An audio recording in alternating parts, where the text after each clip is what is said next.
जय हिंद दोस्तों। आज हम लोग इस वीडियो में क्लास 10th का मोस्ट वीवीआई ऑब्जेक्टिव क्वेश्चन कराने वाले हैं जो साइंस से रिलेटेड है दोस्तों।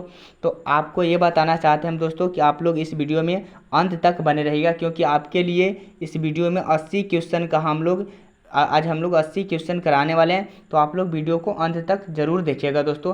और आपसे एक अनुरोध है मेरा दोस्तों कि आप एक कलम और कॉपी लेकर बैठेंगे, जब भी बैठेंगे तो इस वीडियो को देखेंगे तो, और एक एक क्वेश्चन को आप नोट करेंगे कॉपी में, और उस क्वेश्चन को सभी को याद करने की कोशिश करेंगे दोस्तों। आप लोग का बिहार बोर्ड 2025 के लिए जितने एग्जाम देने के लिए विद्यार्थी तैयार हैं उन लोगों के पास आपको इस वीडियो को शेयर जरूर करना है दोस्तों। तो हम लोग क्वेश्चन की ओर बढ़ते हैं। किसी उत्तल लेंस की फोकस दूरी हमेशा क्या होती है? लेंस कैसा, कौन सा लेंस है? उत्तल लेंस। तो उत्तल लेंस में धनावेश होता है दोस्तों, ध्यान रखिएगा।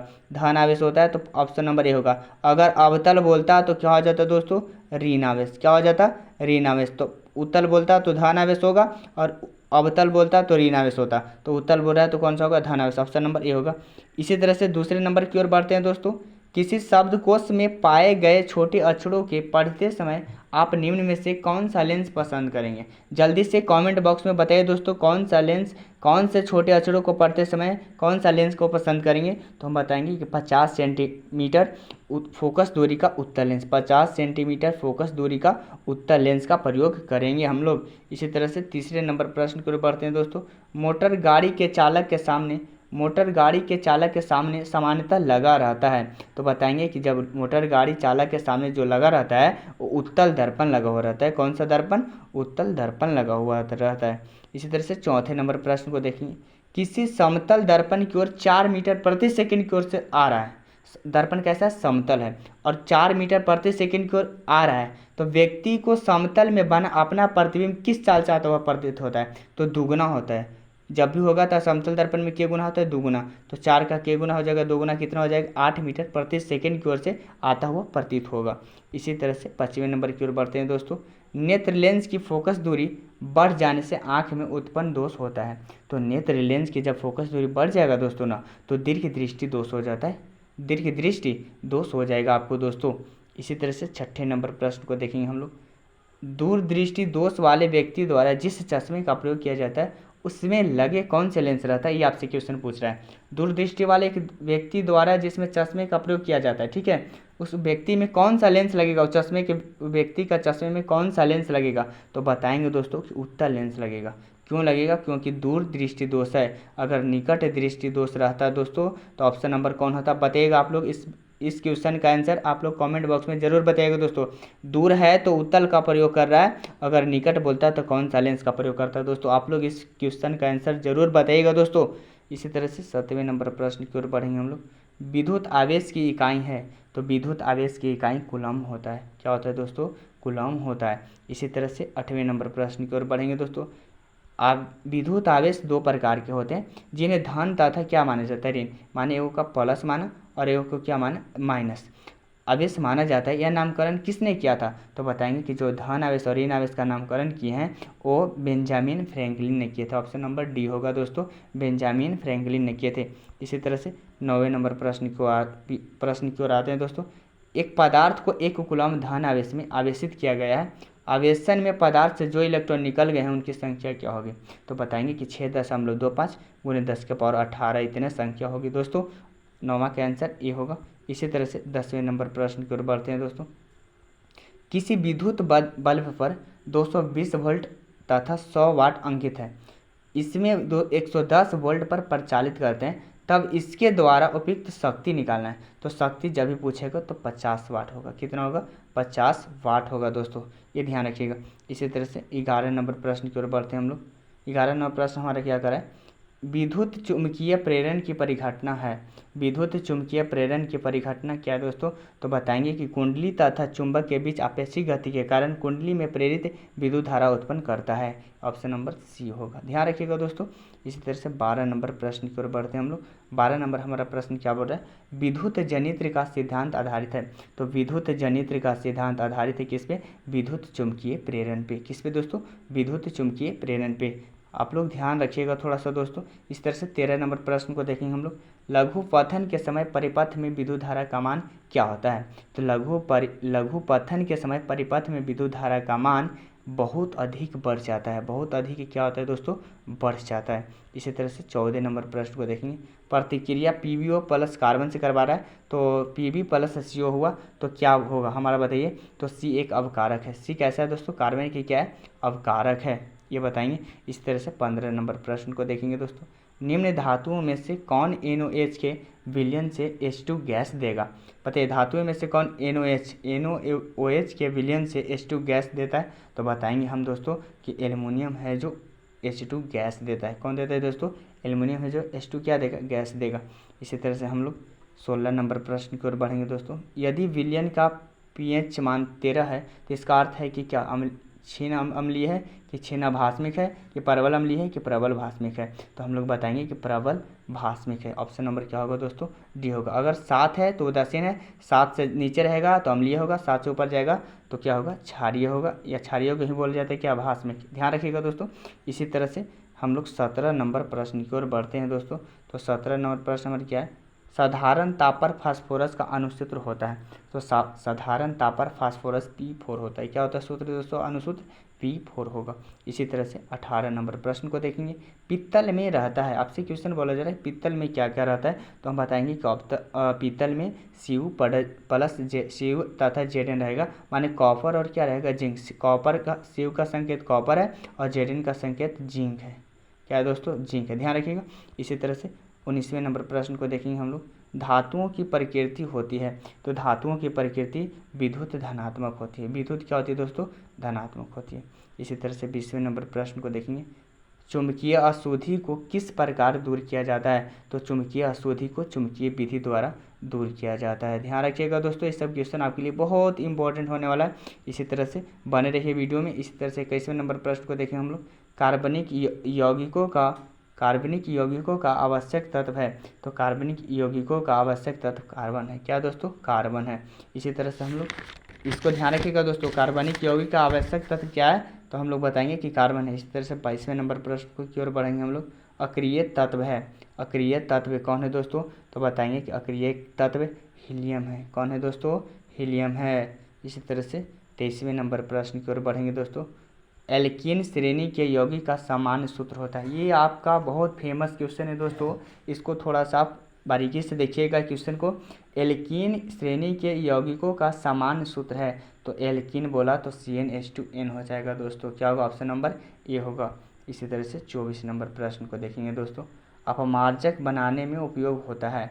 अपमार्जक बनाने में एल्कोहल का उपयोग किया जाता है। किसका दोस्तों, एल्कोहल का उपयोग होता है। इसी तरह से 25 नंबर प्रश्न को देखेंगे दोस्तों, आवर्त सारणी के 7A के तत्व क्या कहलाते हैं।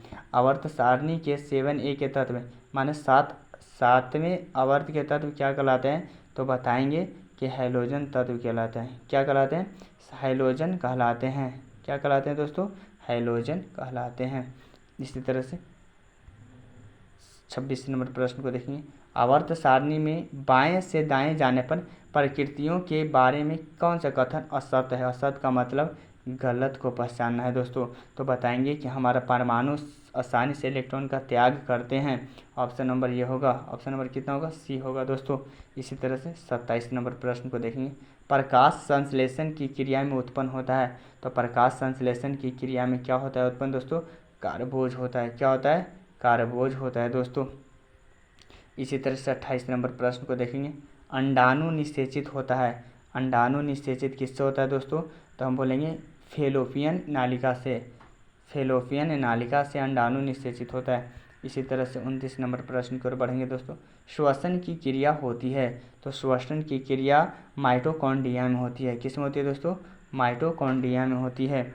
इसी तरह से 30वें नंबर प्रश्न की ओर बढ़ेंगे दोस्तों। तो तीसवें नंबर प्रश्न हमारा क्या बोलेगा, देखिए 30वें नंबर प्रश्न बोल रहा है कि एक स्वच्छ मनुष्य में परकुंचन एवं अनुशीतलन दाब होता है। तो एक स्वस्थ मनुष्य में परकुंचन एवं अनुशीतलन दाब कितना होता है दोस्तों, तो बताएंगे कि 120/80 होता है। कितना होता है, 120/80। इसी तरह से 31 नंबर प्रश्न को देखेंगे दोस्तों, पत्तियों को मुरझाना किस पादप हार्मोन के कारण संभव हो पाता है। तो बताएंगे कि हमारा एबिसिक अम्ल के कारण पत्तियों को मुरझाना होता है।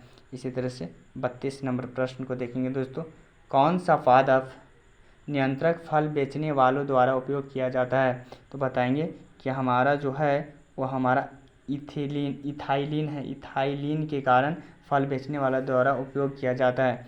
इसी तरह से 33 नंबर प्रश्न को देखेंगे हम लोग। कार्बनिक यौगिक में कार्बन की संयोजकता होती है। कार्बनिक यौगिक में कार्बन की संयोजकता क्या होती है? तो बताएंगे कि 4 होती है। कितना होती है?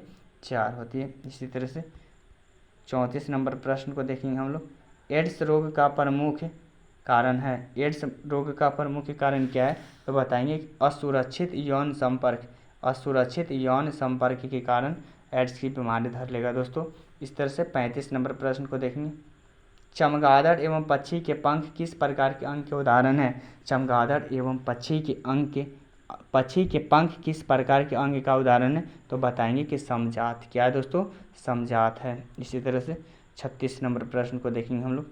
वे अंग जिनकी उत्पत्ति तथा मूल रचना में तो समानता होती है किंतु कार्य के अनुसार उनकी बाह्य रचना में परिवर्तन हो जाता है, ऐसे अंग को क्या कहते हैं? तो बताएंगे कि ऐसे अंग को समजात अंग कहते हैं। क्या कहते हैं? समजात अंग कहते हैं। इसी तरह से 37 नंबर प्रश्न को देखेंगे हम लोग। कृत्रिम पारितंत्र का उदाहरण है। कृत्रिम पारितंत्र का उदाहरण क्या है? बगीचा या खेत। बगीचा और क्या दोस्तों? खेत है। इसी तरह से 38 नंबर प्रश्न को देखेंगे। प्रकृति में ऊर्जा का प्रमुख स्रोत है। तो प्रकृति में ऊर्जा का प्रमुख स्रोत सूर्य है। कौन है? सॉरी दोस्तों, सूर्य है। इसी तरह से 39 नंबर प्रश्न को देखेंगे दोस्तों। वनों के संरक्षण के लिए निम्न में से किन प्रक्रियाओं को नियंत्रित करने की आवश्यकता है?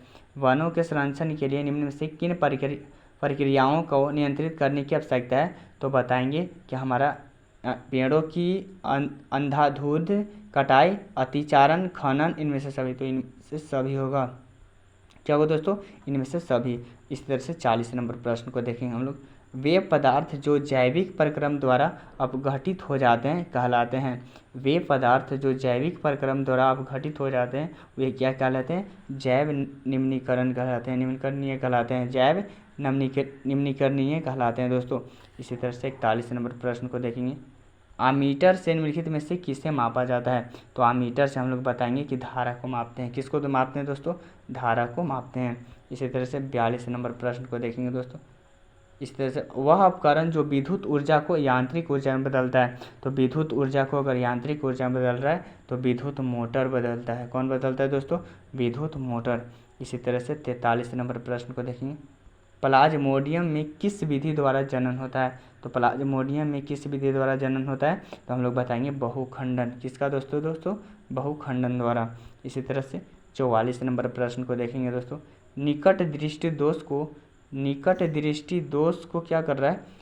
निम्नलिखित में से किस लेंस द्वारा हटाया जाता है? तो निकट दृष्टि दोष को किस लेंस द्वारा हटाया जाएगा? किस लेंस के द्वारा हटाया जाएगा? तो बताएंगे हम लोग कि अवतल लेंस के द्वारा हटाया जाएगा। अवतल लेंस के द्वारा हटाया जाएगा। इसी तरह से 45 नंबर प्रश्न को देखेंगे दोस्तों। पौधे में जनन अंग कहाँ पाए जाते हैं? तो पौधे में जो जनन अंग होते हैं वो पुष्प में पाए जाते हैं। किस में दोस्तों? पुष्प में पाए जाते हैं। इसी तरह से 46 नंबर प्रश्न को देखेंगे दोस्तों। मेंडल ने अपने आनुवांशिकी प्रयोग हेतु किस पौधे का उपयोग किया जाता है? मेंडल ने अपने आनुवांशिकी प्रयोग हेतु किस पौधे का उपयोग किया जाता है? तो बताएंगे कि मटर का। किसका दोस्तों? मटर का। इसी तरह से हम लोग 47 नंबर प्रश्न की ओर देखेंगे। 47 नंबर प्रश्न बोल रहा है पारिस्थितिकी तंत्र में ऊर्जा का प्रवाह किस दिशा में होता है? तो बताएंगे कि बहुदिशीय में होता है। बहुदिशीय में होता है दोस्तों। इसी तरह से 48 नंबर प्रश्न की ओर देखेंगे।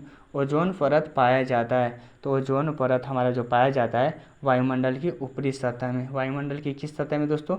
ऊपरी सतह में। इसी तरह से 49 नंबर प्रश्न को देखेंगे। दाढ़ी बनाने में कौन सा दर्पण उपयुक्त होता है? तो बताएंगे कि दाढ़ी बनाने में अवतल दर्पण का उपयोग किया जाता है। किस दर्पण का दोस्तों? अवतल दर्पण का। इस तरह से 50 नंबर प्रश्न को देखेंगे। प्रकाश के परावर्तन के कितने नियम हैं? तो बताएंगे प्रकाश के परावर्तन के 2 नियम हैं। कितने नियम हैं दोस्तों?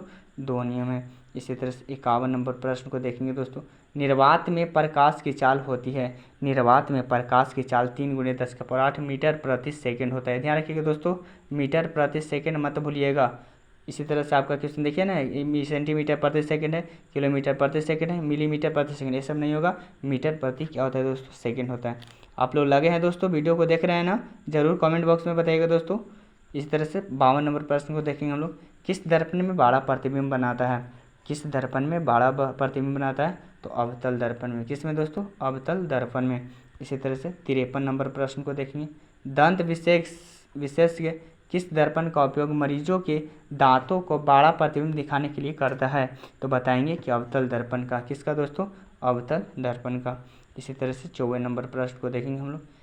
किस दर्पण में केवल आभासी काल्पनिक प्रतिबिंब बनाता है? तो हम लोग बताएंगे कि हमारा समतल और उत्तल है जो आभासी और काल्पनिक ही प्रतिबिंब बनाता है, वास्तविक नहीं बनाता है। ये ध्यान रखिएगा दोस्तों, उत्तल और समतल कभी वास्तविक प्रतिबिंब नहीं बनाता है, जब भी बनाएगा तो आभासी और क्या बनाएगा? काल्पनिक। इसी तरह से 55 नंबर पर क्वेश्चन को देखेंगे। मोटर चालक के सामने दर्पण साइड मिरर लगा होता है, बताइए गाड़ी के साइड मिरर में किस दर्पण का उपयोग करते हैं? तो बताएंगे हम लोग कि उत्तल दर्पण का। किसका दोस्तों? उत्तल का। इस तरह से 56 नंबर प्रश्न को देखेंगे हम लोग। गोलीय दर्पण के परावर्तन पृष्ठ की वृत्ताकार सीमा रेखा का व्यास कहलाता है।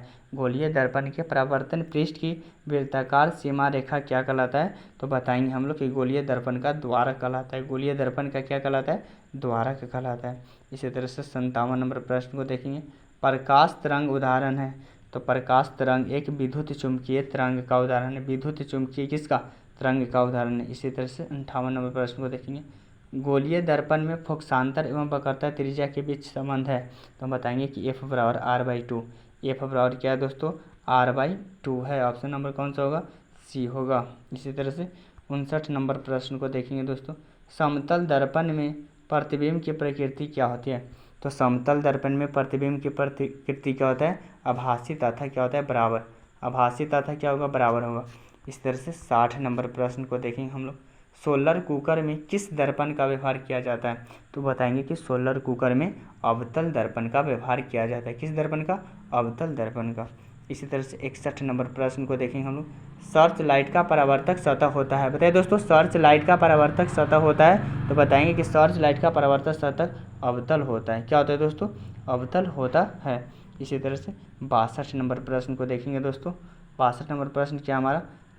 यदि किसी बिंब का प्रतिबिंब का आवर्धन ऋणात्मक हो तो प्रतिबिंब की प्रकृति क्या होती है? तो बताएंगे कि वास्तविक और क्या होता है? उल्टा, जब ऋणात्मक बनाएगा तो। इसी तरह से 63 नंबर प्रश्न को देखेंगे दोस्तों। किसी दर्पण के सामने आप चाहे कितनी दूर खड़े हो, आपका प्रतिबिंब सीधा ही बनता है। समतल किस दर्पण में? बताइए, संभव किस दर्पण में ऐसा है जो सामने चाहे जितनी दूरी पर खड़े हैं आपका प्रतिबिंब सीधा ही बनेगा? तो हम बताएंगे कि समतल और क्या? उत्तल में। समतल और किस में बाबू? उत्तल में है। इसी तरह से 64 नंबर प्रश्न को देखेंगे। अवतल दर्पण द्वारा किसी वस्तु का बना प्रतिबिंब आभासी, सीधा तथा बिंब से बड़ा पाया गया है। वस्तु की स्थिति कहाँ होनी चाहिए? तो बताएंगे कि दर्पण के ध्रुव और मुख्य फोकस के बीच होनी चाहिए। ऑप्शन नंबर डी होगा। इसी तरह से 65 नंबर प्रश्न को देखेंगे हम लोग। यदि किसी बिंब का प्रतिबिंब का आवर्धन धनात्मक हो तो उस प्रतिबिंब की प्रकृति क्या होगी? बताइए जल्दी से दोस्तों। यदि किसी बिंब का प्रतिबिंब का आवर्धन धनात्मक हो तो उसका प्रतिबिंब की प्रकृति क्या होगी? तो बताएंगे हम लोग काल्पनिक और सीधा होगा। काल्पनिक और क्या होगा? सीधा। इसी तरह से 66 नंबर प्रश्न को देखेंगे हम लोग। किसी वस्तु का आवर्धित काल्पनिक प्रतिबिंब बनता है, बताइए किसी वस्तु का आवर्धित काल्पनिक प्रतिबिंब बनता है। तो बताएंगे हम लोग कि अवतल दर्पण से बनता है। किससे तो बनता है दोस्तों? अवतल दर्पण से। इसी तरह से 67 नंबर प्रश्न को देखेंगे। निम्नलिखित में से कौन उत्तल दर्पण की फोकस दूरी जिसकी वक्रता त्रिज्या 32 सेंटीमीटर, तो वक्रता त्रिज्या दे रहा है तो फोकस दूरी पूछ रहा है। तो बराबर R/2 है। तो R वक्रता त्रिज्या कितने दे? 32/2 करेंगे तो कितना होगा? 16 सेंटीमीटर। दर्पण कौन सा है? उत्तल, तो +16 सेंटीमीटर होगा। अगर अवतल रहता तो -16 सेंटीमीटर होगा। इसी तरह से 68 नंबर प्रश्न को देखेंगे हम लोग। परावर्तन के नियम से निर्धारित होती है। तो परावर्तन के नियम से क्या निर्धारित होती है दोस्तों? तो हम लोग बताएंगे आपतन कोण बराबर क्या? परावर्तन कोण। आपतन कोण बराबर परावर्तन कोण। इसी तरह से 69 नंबर प्रश्न को देखेंगे। समतल दर्पण द्वारा बना प्रतिबिंब होता है। बताइए दोस्तों, समतल दर्पण द्वारा बना प्रतिबिंब कैसा होता है? तो बताएंगे हम लोग कि काल्पनिक होता है। कैसा होता है? काल्पनिक। काल्पनिक नहीं बोलेंगे तो क्या बोल सकते हैं? आभासी। क्या बोल सकते हैं? आभासी। आभासी भी बोल सकते हैं दोस्तों। इसी तरह से 70 नंबर प्रश्न को देखेंगे। संयुग्मी फोकस केवल संभव है, संयुग्मी फोकस केवल संभव है किसमें, तो अवतल दर्पण में। किसमें संभव है दोस्तों, अवतल दर्पण में। इसी तरह से हम लोग आगे बढ़ेंगे क्वेश्चन की ओर। 71 नंबर प्रश्न की ओर दोस्तों। 71 नंबर बोल रहा है उत्तल दर्पण में प्रतिबिंब सदैव बनाता है। तो हम लोग बताएंगे कि उत्तल दर्पण में सदैव ध्रुव और फोकस के बीच बनाता है। ध्रुव और फोकस कहाँ बनाता है, बीच बनाता है। इसी तरह से 72 नंबर प्रश्न को देखेंगे दोस्तों। किसी दर्पण का मध्य बिंदु कहलाता है। तो बताएंगे किसी दर्पण का मध्य बिंदु ध्रुव कहलाता है। क्या कहलाता है, ध्रुव कहलाता है। इसी तरह से 73 नंबर प्रश्न को बताएंगे दोस्तों। हम लोग देखिए बोल रहे हैं कि 73 नंबर क्वेश्चन बोल रहा है कि समतल दर्पण में वक्रता त्रिज्या है। तो वक्रता त्रिज्या क्या होती है, अनंत होती है। समतल दर्पण में ध्यान रखिएगा दोस्तों, वक्रता त्रिज्या क्या होती है, अनंत होती है, इन्फिनिटी वैसे बोल सकते हैं हम लोग। इसी तरह से 74 नंबर प्रश्न को देखेंगे दोस्तों। हजामत बनाने के लिए व्यवहार किया जाता है। हजामत बनाने के लिए अवतल दर्पण का व्यवहार किया जाता है। किस दर्पण का, अवतल दर्पण का। इसी तरह से 75 नंबर प्रश्न को देखेंगे दोस्तों। समतल दर्पण का रेखीय आवर्धन होता है। तो समतल दर्पण का रेखीय आवर्धन क्या होता है, m बराबर 1 होगा। क्या होगा दोस्तों, m बराबर क्या, 1 बराबर होता है समतल दर्पण में एक के। इसी तरह से 76 नंबर प्रश्न को देखेंगे दोस्तों। प्रतिबिंब की ऊंचाई और वस्तु की ऊंचाई के अनुपात को क्या कहते हैं, प्रतिबिंब की ऊंचाई और वस्तु की ऊंचाई के अनुपात को आवर्धन कहते हैं। क्या कहते हैं दोस्तों, आवर्धन कहते हैं। ये आपके लिए बहुत इंपॉर्टेंट क्वेश्चन है दोस्तों। आप एक कॉपी और कलम लेकर बैठे हुए कि नहीं, ये कमेंट बॉक्स में जरूर बताइएगा दोस्तों। इसी तरह से 77 नंबर प्रश्न को देखेंगे। गाड़ियों के अग्रदीपों में किस दर्पण का उपयोग होता है। तो गाड़ियों के अग्रदीपों में अवतल दर्पण का उपयोग होता है। किस दर्पण का, अवतल दर्पण का। इसी तरह से 78 नंबर प्रश्न को देखेंगे। दर्पणों के प्रयोग में सभी दूरियां मापी जाती है। तो दर्पणों के प्रयोग में सभी दूरियां मापी जाती है किससे दोस्तों, तो बताएंगे हम लोग कि दर्पण के ध्रुव से। दर्पण के कहाँ से, ध्रुव से मापी जाती है। इस तरह से 79 नंबर प्रश्न को देखेंगे दोस्तों। गोलीय दर्पण जिसका दृश्य क्षेत्र बहुत विस्तृत होता है वो क्या कहलाता है। तो बताएंगे कि गोलीय दर्पण जिसका दृश्य क्षेत्र बहुत विस्तृत होता है वो उत्तल कहलाता है। कौन सा कहलाता है दोस्तों, उत्तल दर्पण कहलाता है। इसी तरह से 80 नंबर प्रश्न को देखेंगे दोस्तों। किस दर्पण का मध्य बिंदु कहलाता है। किस दर्पण का मध्य बिंदु कहलाता है। तो बताएंगे कि वक्रता केंद्र का मध्य बिंदु ही कहलाता है दोस्तों। आप लोगों को अगर वीडियो अच्छा लगा होगा दोस्तों, अगर अच्छा लगा ही होगा, आप लोग 2025 के लिए अगर तैयारी कर रहे हैं और जितने आपके नज़र में करने वाले हैं उनके पास, तो सबसे पहले आप शेयर कीजिए इस वीडियो को। आप एक कॉपी और कलम लेकर बैठिए, इस क्वेश्चन को पूरे को नोट कीजिए। आपके लिए बहुत फ़ायदेमंद क्वेश्चन है दोस्तों। जय हिंद दोस्तों।